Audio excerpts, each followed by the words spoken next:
پیارے دوستو، آج کی کہانی ہے کچھ کھونے کا ڈر۔ ایک بزنس مین نے جنوبی افریقہ سے ایک نہایت قیمتی اور بڑا ہیرا خریدا جو تقریباً انڈے کی زردی کے برابر تھا، مگر مسئلہ یہ تھا کہ ہیرے کے اندر ایک باریک سی دراڑ تھی۔ وہ پریشان ہو کر ایک ماہر جیولر کے پاس گیا۔ جیولر نے غور سے دیکھا اور کہا، اس ہیرے کو نہایت خوبصورت اور قیمتی جواہرات میں بدلا جا سکتا ہے، مگر ذرا سی غلط ضرب اسے مکمل طور پر بیکار کر دے گی۔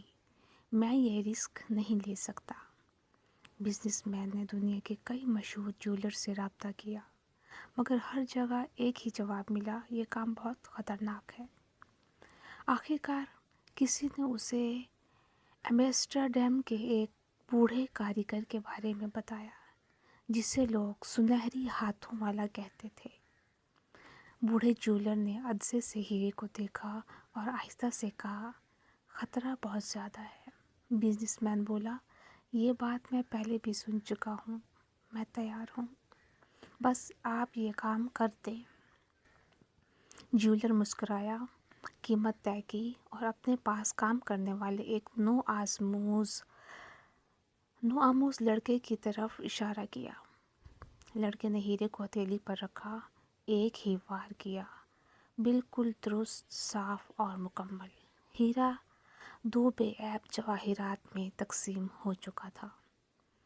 حیران بزنس مین نے پوچھا، یہ لڑکا آپ کے ساتھ کب سے کام کر رہا ہے؟ بوڑھے نے مسکرا کر کہا، آج اس کا تیسرا دن ہے۔ یہ ابھی ہیرے کی اصل قیمت نہیں جانتا، اس لیے اس کا ہاتھ نہیں کانپا۔ اس سے ہمیں سبق ملتا ہے کہ اکثر ہم جس چیز کو کھونے سے سب سے زیادہ ڈرتے ہیں، اس کے بارے میں درست فیصلہ کرنے کی صلاحیت کھو بیٹھتے ہیں۔ زندگی کے امتحانوں کو ہلکا سمجھو، تمہارا ہاتھ خود بخود مضبوط ہو جائے گا۔ اگر آپ کو یہ تحریر اچھی لگی ہو تو اسے لائک اور کمنٹ کریں اور دوستوں کے ساتھ شیئر کرنا نہ بھولیں۔ شکریہ۔